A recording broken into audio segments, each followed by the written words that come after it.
thank you for speaking to us again, Josh Denny. I was hoping we could discuss love Right. and Jeff's writings about it. And I thought maybe we could start with faith, hope and love, which is one of his, it's not an aphorism, but he writes about it in his books. Yeah. Okay. Well, of course, like I knew I was going to talk about this. I just pulled out a quote from Beelzebub. So it's like a quote on faith, hope and love. And as far as I remember, it's spoken by Ashiata Shamash. So that's kind of like one of the main characters in Beelzebub's tales. He's kind of like one of the, what Gurdjieff calls messengers from above, or kind of a prophet figure, back in like ancient history. So I pulled off one of the quotes, and it says, right, so it goes, faith of consciousness is freedom. Faith of feeling is weakness. Faith of body is stupidity. And then it goes on to say, love of consciousness evokes the same in response. Love of feeling evokes the opposite. Love of body depends on type and polarity. And then it goes on to talk about hope, and it says, hope of consciousness is strength. Hope of feeling is slavery. And hope of body is disease. So I just thought that's maybe a good starting point. Mm-hmm. So, this is again a quote by sort of Ashiata Shamash, and it talks about these three sort of impulses, faith, love, and hope, and kind of, as you can see from the quote, the kind of connecting thread throughout each one is consciousness.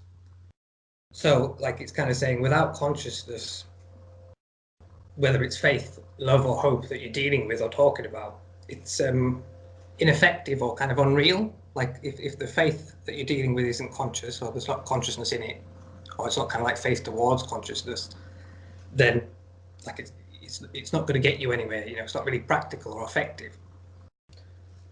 So again, in the book, Gurdjieff talks about hope, love, and faith as three impulses that are kind of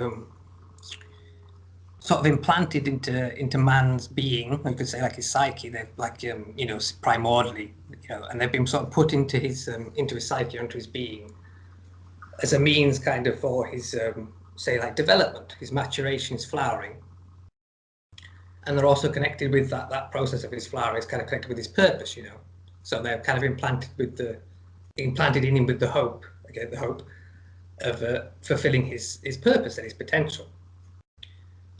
But again, and this is kind of a message that comes from Ashiata Shamash, and well, not just him in the book, other characters, but it kind of says that man now, modern man as we are, can't really develop through those impulses. Like, it can't really develop by faith or love or hope in like a kind of general understanding of those terms, because he says that those impulses, though they were kind of implanted in man,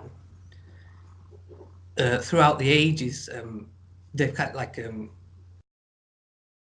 they've kind of become distorted, and so that now what man takes to be love and faith and hope are kind of imitation versions. And he kind of suggests that sort of part of the way that they've how they've degenerated, like what made them degenerate, is kind of their presence kind of in our sort of normal consciousness. He kind of like says, because they were present in our, say, like our frontal consciousness, and over time, lots of people talk about faith, love, and hope, and so we receive all these ideas about them.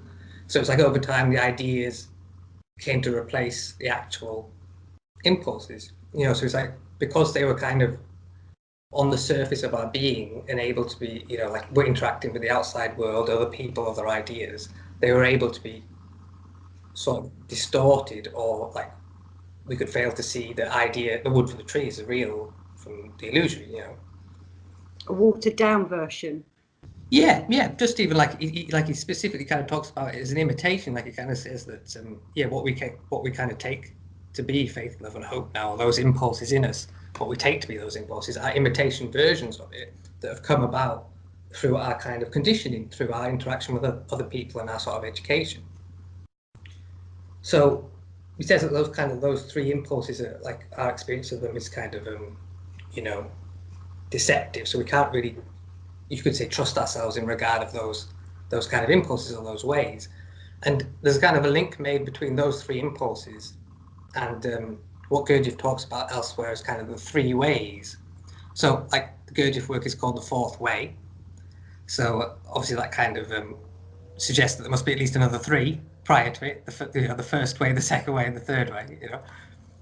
So Gurdjieff talks about those ways, and he says that they kind of link to the traditional ideas of sort of well, the first way, what he calls the fakir, the way of the fakir, and you could just broadly say that that's like the way of the body, you know. So you kind of develop yourself through being engaging with your own acts of intention towards your body. So like, you know, the classic, like stereotypical example is like the yogi practices on bed of nails and stuff, and like, you know, he goes through all these kind of rigors and tortures and attains some kind of higher, you know, state of consciousness or whatever. So that's kind of the first way, sort of via the body. And then the second way, kind of like again stereotypically, he is kind of like the way of the monk. So like, sort of the idea is the way of the emotions. You know, you work by trying to, you could say again, like purge your lower emotions or appeal to the higher emotions present in you, and you try to live up to those, you know, those values as best you can. And you also, you know, Gurdjieff gives the example of kind of like the monk in a monastery, like flagellating himself because, you know, he hasn't managed to live up to the, you know, that he repents for his, you know, immoral. Yeah, he repents for his immoral nature and stuff. And so that's kind of like the second way, sort of the way of the emotions. And the third way, he kind of stereotypically links with what we could think of as like a yogi, which again is kind of linked with the way of the mind. So a process of meditation, concentration in the mind, and reasoning, and kind of approaching things that way. So you know, you submit yourself to a rigorous practice of concentration of the mind. So you could say that broadly, again, just like, you know, roughly, there's a connection between those three ways and the three impulses of faith, love, and hope.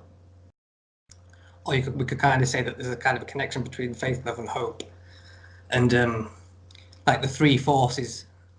With another big idea in Gurdjieff, the idea of these three forces, or that there's like the law of threeness is a big part of reality, and the three terms are roughly like, you know, affirming, positive, denying or negative, and kind of like reconciling or neutralizing. You know, those the three kind of things we meet with in physics and science. You know, so you could say that roughly the faith, love, and hope correspond roughly kind of to those three forces, or that you could say in the way of faith, then maybe just as an idea, maybe kind of the affirming force is a bit more prevalent in that kind of way, or that impulse. You know, it's more shit that's more dominant. And maybe then the way of hope is more kind of connected with the sort of passive or denying receptive force, and the way of love we would have to link with the reconciling. So roughly, you know, that's some idea of the three impulses connecting to those kind of three ways. And he says again, over time, if we say those impulses have degenerated, then it's like saying those three ways are kind of no longer viable for man. Like, I mean, Gurdjieff warns about like why Gurdjieff promotes the fourth way is kind of like yeah, he kind of promotes in that way, saying the other three ways aren't really viable for man as he is now, and that they only would tend towards like biased development. You know, it's like saying, well, if you were kind of a fakir and you went by that way, then you'd mainly just develop sort of your body side or aspect, and your other, like your emotional nature and your mental side, would kind of get left undeveloped. Seems like Gurdjieff says, though you could get to a certain degree of development through any of the ways, the three ways, you'll probably reach a point of kind of stagnation, in which case you'll realize like, oh, I haven't worked on these other two kind of aspects, and so something's missing, you know. And so like there's the idea of having to kind of go back and do the work on those sides, and that kind of going back involves like suffering and other things. So like his advertisement of the fourth way is kind of like the idea of working on the three sort of sides together simultaneously, so that, you know, you can progress quicker and in a balanced way, you know, to reach your aim. So in the kind of the context of those three impulses, the fourth way kind of connects with another term that he uses a lot, you know, in Bial's work, is like conscience. So again, this character Ashiyata Shamash and others say that you know, the three ways those three impulses have become degenerated. The only kind of way that's left to man is this impulse of conscience. And why that's kind of still available to him is because it's present in his, what Gurdjieff calls his subconsciousness. And so by being present in the subconsciousness, it's kind of been separated from the changing influences of life and culture and other people and that kind of thing, you know. So it's kind of been, because it's in the subconscious, it's been relatively preserved, untouched. So even in just saying that, Gurdjieff again suggesting that there is this separation between what we would call our consciousness and our subconsciousness, and that it's possible for things to remain relatively untouched in the subconsciousness because there is that lack of contact or communication or interaction between the subconscious and the conscious. So it's like, you know, there's both a potential benefit and a downside to that relationship between the subconscious and the conscious. Like, obviously the you know, the benefit is that the hope is that the subconscious, through interacting with the world via the consciousness, will receive kind of like stuff that's useful to it, useful food, and will develop and mature and express itself then again through the consciousness back out into the world, you know. Like the consciousness is the kind of middleman between the subconsciousness and the world. You know, so it's a means of influences to go both ways. But by that very nature, then it's not, there's the potential for it not to be selective in the kind of influences that come through. So there could be, you know, quote unquote, good influences could come in, and or bad influences, you know. So for some reason or other, the conscience has managed to stay in the subconsciousness and remain relatively untouched, or in its kind of, you know, primordial form. And again, there's the, you know, the implication that that's being sort of implanted in man, you know, given to him as part of his being when he was created, and it contains, you know, it's there for his use towards development. So Gurdjieff says, yeah, that's the way of conscience is the kind of the only way that's left available to man, and what's involved in that way, you know, the way of conscience, then he's kind of trying to make this contact. Like he says, yeah, if conscience is just in our subconsciousness, it's there and it's kind of relatively pristine, but it's preserved. But again, it's like, you know, way back, we don't have any access to it, you know. So though it's good that it's way back there and it's been preserved, you know, but the other side of that is that, yeah, it's way back there, we don't, you know, we can't get in touch with it. So we need to work on some kind of process of making this sort of kind of contact between what Gurdjieff calls the subconsciousness and the normal consciousness, with the idea that then conscience can come to play, you know, play an active part in our actions in our life. And I suppose, like, in comparing those three impulses, faith, love, and hope, to the three ways, and then saying conscience, thinking that to the fourth way, what's the kind of relation between the two? You could say that, you know, there's something of faith, love, and hope in conscience itself, or like what I said at the start in that quote, that it's consciousness that is the linking thread between the impulses, and it's only via consciousness or in relation to it that any of those impulses can be real or effective. So you could say it's implied that it's now, as man is, it's only via his conscience that he can have that effective relationship between consciousness and those impulses. It's like only via through conscience can those, you could say then, those kind of three impulses be sort of resurrected, you know, like the imitation of deception cleared out, and the actual natural impulses come to the fore, come to the fruition. So, like, you could look at conscience as what links those three impulses together, or as kind of the practical means of enacting them, you know. So you could, like, say again, like, faith without, just as faith without consciousness is ineffective, faith without conscience is ineffective. So like conscience you know, is the kind of mean to actualizing those impulses in our life. And so if you know, if the traditional ways are kind of no longer open to man, of like the fakir and the monk and the yogi, and there's only this kind of fourth way, then, like we said, the fourth way can be kind of looked at as just a combination of the other three ways. Like we said, that idea of working on those three aspects simultaneously. And obviously, this you know, Gurdjieff talks about it, you know, in one way, you know, talks about that work in those terms. And you know, obviously, there's some truth in that. But you could say that the fourth way is not just the like the combination of those other three ways. It doesn't just take aspects from a bit from the fakir and a bit from the monk and a bit from the yogi and sort of put them together, and it's just a combination of the other three ways. You know, it's also kind of suggested that the fourth way in itself is something different. You know, there's something unique about it that is actually separate to the other three ways.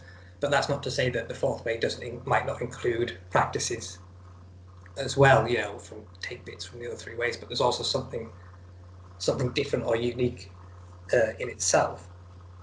And you know, Gurdjieff talks about the difference between kind of the fourth way and the other three ways is that traditionally, if you were going to go down one of the three ways, you'd have to kind of remove yourself from society to some extent. Like, you know, if you're going down the way of the monk, you'd have to go into a monastery somewhere, and you know, so there'd be quite a large degree of separation from communal life. And you could even say the game with the fakir, you'd have to go off usually and spend long periods of training, you know, so again separation. And then even then, when the fakirs kind of have maybe sort of completed their training, they still kind of have a certain amount of renunciation of society. Like, you know, usually you'd only see fakirs on the street and beggars and and you think, you know, to be a fakir, you don't necessarily have to live on the streets, and you know, but so there is also implied in those kind of teachings and practicing that you're going to renounce certain aspects of, you know, modern life. And then the same kind of applies to the yogi again. You know, a lot of you know, time spent away in meditation and solitude. So the difference then between those traditional ways and the fourth way is that the idea is that there doesn't have to be that separation of yourself from society, that you're perfectly able to sort of tread the fourth way in life. You know, it doesn't necessarily have to have any effect on your outer. In this modern life. Yeah, in this modern life, it's the idea is that you're perfectly able to live your life according to the teachings of the fourth way without having to you know, kind of remove yourself from society or change anything. Like, you know, there in sort of Ouspensky, in In Search of the Miraculous, you know, Gurdjieff talks to Ouspensky, and he kind of says that almost like, you know, the conditions that you find yourself in you could say are the best possible ones for work or for your development. You know, the conditions in which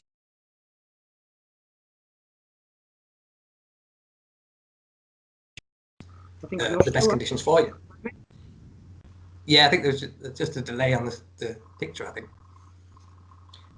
So yeah, that's one of the differences between the fourth way and the other three ways, is that yeah, you don't have to, you know, separate yourself in any extreme way from modern life, and you can, you know, you can be doing the work and have no visible effect on your outer life. But hopefully it will develop you so that you live in outer life in a more fulfilled, harmonious way. Yeah.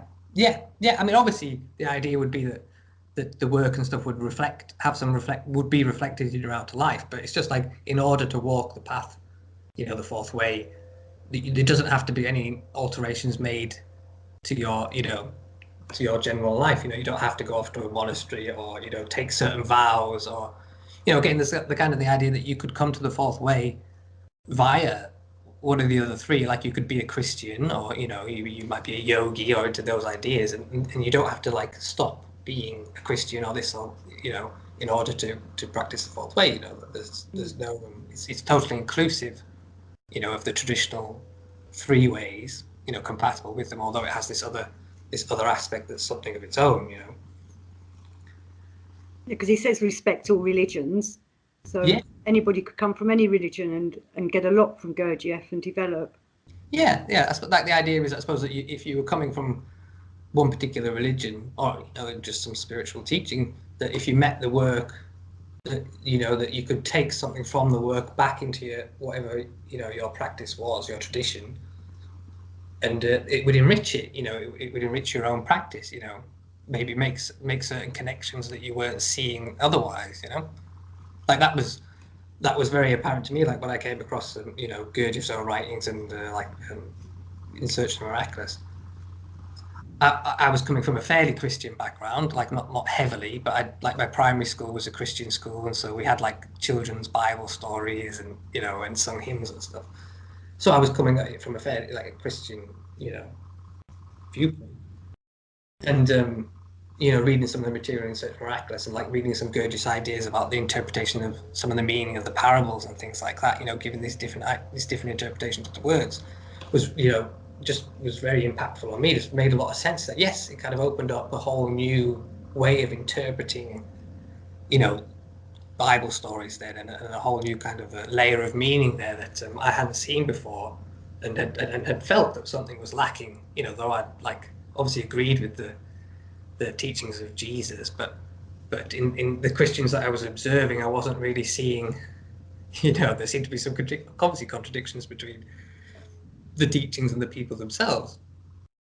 So I suppose that's another thing that Gurdjieff talks about in Beelzebub a bit, and also in his other books, is about this idea of being able.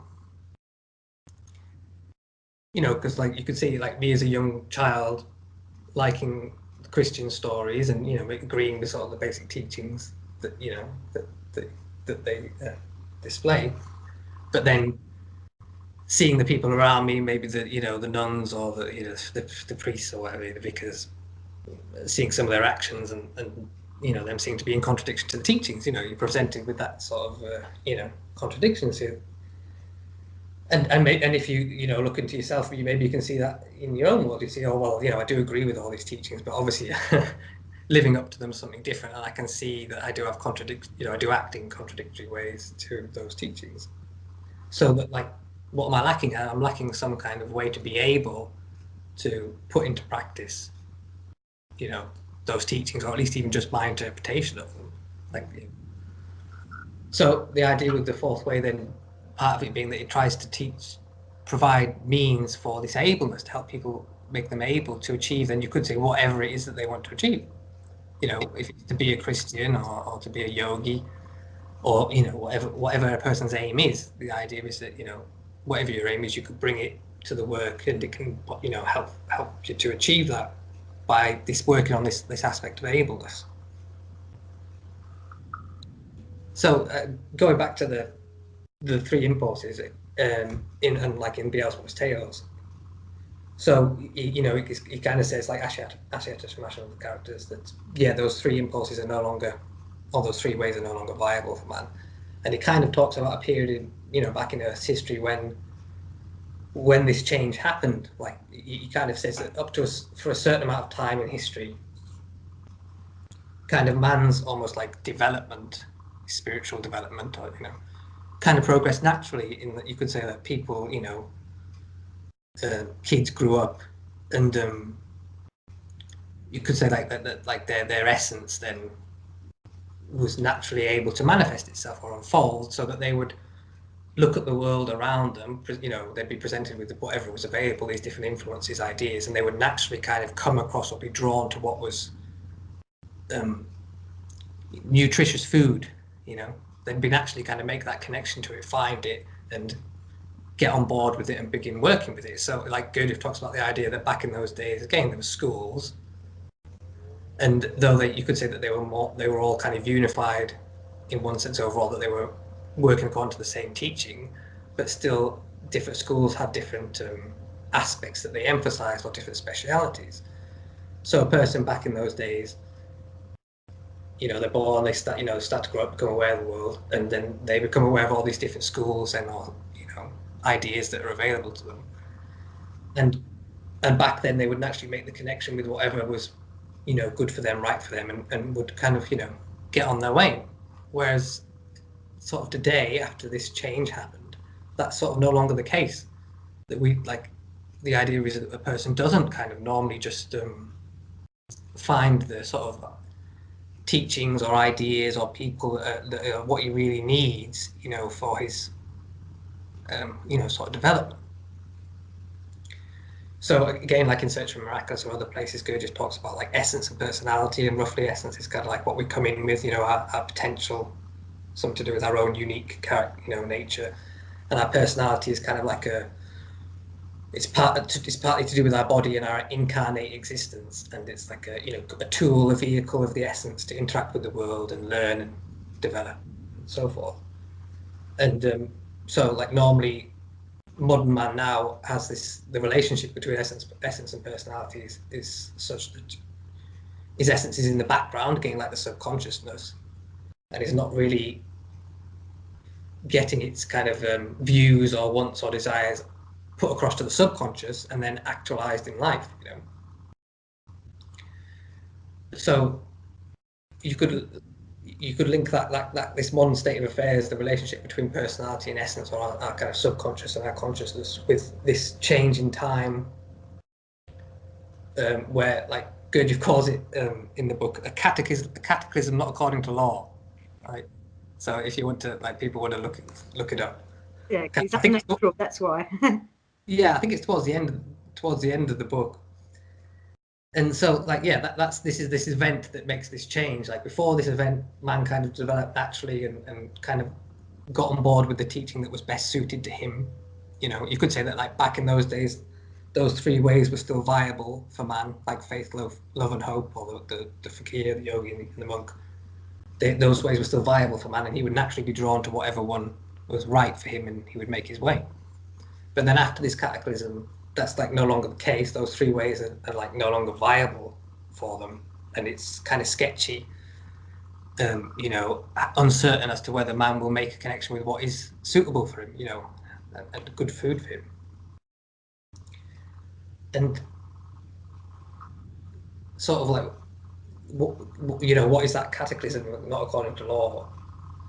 You know, again, saying that it's not according to law kind of implies sort of like our own responsibility, like, you know, as if it's like, oh, it's our own fault, you know, it's something, you know, because again, Gurdjieff refers to things in Beelzebub that are sort of, you know, things that sort of imposed on man from above, like the working of higher beings, and, you know, and not his own fault. And then he also mentions other things that are due to sort of the conditions that we've established for ourselves, To ourselves, yeah. yeah, the things that we uphold. So there's the kind of idea that that cataclysm sort of relates to the arising of our sort of modern, well, I say modern, this is going back, you know, thousands of years, sort of modern form of education. Like he's always giving out about our you know, our form of education is kind of like the worst, you know, thing that we could possibly do to our children and ourselves, you know, and our biggest, like, you know, our biggest hindrance buffer to our own development is how we've organized our own sort of educational system, and the ideas of just like, yeah, the very even nature of the idea of education. So yeah, it kind of links that cataclysm with possibly the arising of, I say modern, but that sort of modern culture, and there's also ideas connected with like the modern use of money, the arising of, you know, money, and that linked in with the modern culture. Because it's And like we're just sort of just out of sync with what we should really be doing, isn't it? We're not using money properly. We're not using education properly. yeah, yeah, and like, yeah, just and even like somewhere along, although we would probably say that money, you know, we might say, well, some people maybe disagree with that, but that you know, money is a useful thing, like, and it's kind of been necessary to our sort of modern development of society, and you know, you could say that there's nothing inherently wrong with money, you know, it's just obviously the way that people use it, and that blah blah blah. So, but there's the idea that somehow somewhere along the line, in kind of like the inception of money then, or currency, and some of the basic forms of culture, something's been distorted, like, you know, like there's kind of the idea that the culture was supposed to sort of like mirror, like you could say, higher principles or these ethics or values, like back in the day those were, you know, related as coming down from above, you know, like there's the idea of the law of the heavens and the order of the planets and things like that. So like there was the idea that this, you know, there was this higher order or information or meaning in the world, the cosmos, and you know, it was being revealed to man through you know, through whatever means, through the stars or planets, and that, like, you could say it was incumbent upon him, or even if just practicality, if he wanted to have a society that was, you know, good and just, you know, in a practical sense worked, and then there was a need for it to kind of mirror these higher values or meaning or ideas that, you know, were embedded in the cosmos. So you could say that maybe the idea was that the culture was supposed to do that. It was supposed to mirror these higher influences for various reasons. You know, like Gurdjieff talks about in Beelzebub, that man's supposed to be like, you know, a sort of worker in the universe, you know, like to transform energies and to play out his role, like he has a larger purpose in the cosmos for, you know, like reciprocal maintenance, everything's involved in the maintenance of everything else, and thereby the maintenance of the creation at large. And, you know, Gurdjieff talks about, yeah, like that there is an obligation for us to he talks about work on ourselves, try and transform these energies of experience, you know, thought, feeling, and sensation, as part of our duty to help the working of the cosmos at large. And so back in the day, that he says that, you know, people were kind of aware of that, and culture was sort of geared towards the promotion of that, you know, like that was the central sort of foundation of the culture, was like, you know, man's obligation to transform these energies. But so somewhere along the line, that's got lost. You know, that the function of culture as being like a means to help man perform his duty. That's, you know, that idea of culture, the purpose of it's become lost, and culture itself has started to function the opposite. You know, like keeping man from realizing his nature, or true potential. yeah, it's potential. Yeah, like, you know, there is the idea. It's commonly said that, you know, sort of the modern education, the aim for modern education is to keep people stupid. I'm You a know, town. yeah, it's just to fill people with one particular set of ideas, and you know, kind of stop them, you know, from any idea of thinking. You know, limit. Because what would they do if we all did wake up and did become developed? Yeah, yeah, Change the world. It would change the world, hopefully, to a better way. yeah, Those that don't want to wake up probably wouldn't like it. yeah. And I suppose again, Gurdjieff talks kind of a bit about that towards the end of the book, like kind of says that as a result of the situation that we're in now, like modern man, like after this cataclysm, you know, that because of the situation we're in, obviously we're limited to what we can do, you know, and maybe even higher beings, or, you know, are limited in how they can help us, you know. And so he sort of says that because of the way, you know, the way things are as they are, culture, at least for the foreseeable future, is always going to have to involve this kind of, he talks about like masters and slaves towards the end, like towards the end of the book. He puts, you know, he kind of says that, yeah, as our culture is now, there's every interaction between people is dominated by this form of relation of master and slave. Like it could be more obvious, like in the literal example of where someone has a slave, you know, but even so, like we could also talk about passive aggressive, and just, you know, even with the best of intentions, there's usually some relation of higher or lower going on whenever we're interacting with another person. And it's not that that has to be static throughout the whole interaction. Like, for example, me being the kind of the master for the whole of the conversation, and you being the slave there. But it could change, you know, it could change throughout. Mm-hmm. So Gurdjieff says that, you know, that's kind of that kind of relationship, that nature of relating is always going on, you know, kind of whether we notice it or not. And that's you know, part of this connection of, you know, being a result of the, you know, the way our modern society is, that that we can't relate to people kind of equally, let's say, or on the level, even if we have the best intentions of doing so. So because the situation is the way it is, it's like he says that sort of form of relationship is still going to have to exist in some form, you know, like in man's social interactions. But the best that we can do, then, the people who have like intentions to try to, you know, do something good for the world, or that the best a person could do then is to try to become what he calls a master in the more sort of real sense, true sense of the word. He sort of talks about it as that sort of quality that people can have that sort of inspire goodwill towards them, that makes sort of people naturally want to serve them, you could say, or help, you know, rather than, altruistic. pardon? And be altruistic towards each other, and kind and gentle to each other, and understanding.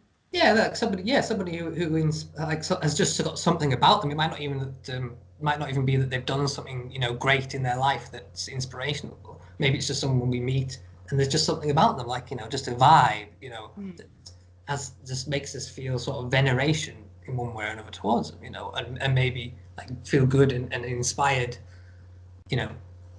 So he kind of talks about it that way, that trying to become a master in that sense, that just almost by our being, like, so not just our actions, what we do, like, you know, obviously that's part of it, try to do good actions, but something about a quality of being there, a quality of, you could say how we do things, you know, a certain quality with which things are done. So yeah, so the idea that we develop a certain quality, this kind of being, that naturally makes people then have that sort of reaction, you know, of you could say respect and wanting to be of service, but also just a sort of inspired reaction, you know, to the goodness, you could say, of life, a positive, you know, a positive, rather than, so that idea of the master, rather than the normal one of like the master being either just dominating by pure force, like, you know, the master being someone who has some kind of power and can get what he wants done, and people respecting him or fearing him because of that, you know. So again, and that sort of, that attempt to try to change social interactions in that way, just through trying to work on ourselves, on this aspect of being, as well as, like, you know, our interactions. Well, we need, like what we started with, the faith, hope, and love. If we have them all in the right, our understanding of them, then we can become like that. If we use it in our conscience and our Yeah. consciousness. Well, yeah, like the idea that this impulse of conscience is what can enable us to interact with other people in this manner, like in a more sort of a, like, say that you could say that you could still say that the relationship of master and slave, or higher and lower, will still be there in some form, but in a more positive way, through conscience. You know, like Gurdjieff, in Beelzebub, Gurdjieff says, like, the definition of conscience, you know, it gives one in connection with the holy planet purgatory. So, you know, the purgatory is this planet that, you know, beings can go to in order to get refined, or, you know, purged, in order to then possibly, you know, go on to the source. And so it's like a real privilege to get to this this place of purging, and you know, it's talked about as like a beautiful place, you know, planet, but the beings are always in sorrow there, because they're like, they can see they're so close to, like, the source or the proximity, but they can't reach it, you know. God's just out of reach. Yeah. So he talks about purgatory, like place holy planet purgatory, and he says that, yeah, that in order to enter the holy planet purgatory, you know, you need conscience, and so that only he can enter purgatory who can put himself in the place of the other. So there's that kind of like basic, you know, basically with Christ, you know, Christ's commands of, like, you know, love your neighbor as your brother, you know, do unto others as you do. The golden rule. Yeah. So, like, again, his idea is that only could come about through, you know, through conscience. It's only going to be conscience that can change our social, you know, can change the world, and it's why it can do that is because it's still present in our subconsciousness. And again, he mentions in the book that, you know, what we call or experience as our subconsciousness is what he calls the real consciousness, and you know, he just kind of puts that in there, doesn't say that much about it. And so obviously then that means that our normal consciousness, like what we're experiencing now, what, you know, is not really consciousness. It's just mechanical, isn't it? Yeah, but yeah. I mean, just like he says, it's just not it's fictitious as compared to what, you know, he calls the subconsciousness. So, you know, he says the conscience is still in the subconsciousness, and you know, through conscience there's this kind of way of changing society, and it involves a change of how we relate to each other, and it kind of, you know, I would take it in one way. It kind of sort of implies, like, it's like, oh, it's taken as a new age idea now, but like the idea of sort of like the way you know, human development is moving is that, like, the idea of group mind, you know, hive mind, And, yeah. group consciousness, or group souls, or, you know, all those kind of ideas. So the idea that the through conscience, that there's some other mode of kind of communication between people possible. Like, you know, I mean, we say that subconscious communication is going on all the time between people through our body language and, you know, this, that, and the other. But it's, so there is that going all the time. But what we're saying is that we can, through our, you know, our own sort of intentional effort, shift into a you know, another kind of mode of communication that is more connected to, you know, with the subconscious. But not, it's not. You know, it's a different kind of form of communication than just what is usually implied in the word subconscious communication. It's not just like, you know, through like body language, or, you know, it's an actually experiential different means of you know, of being together or meeting a person. You know, you talk about it as it being less sort of physical.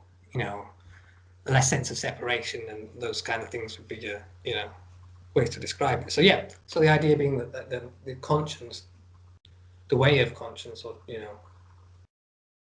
what's involved in the kind of the actualization of it is, yeah, a different kind of opening up a different sort of means of communication between people. Yeah, like a more kind of subconscious, spontaneous, synchronistic, you know, that kind of, you know, that kind of thing, that kind of way. Yeah, rather than the normal sort of rational, formal way.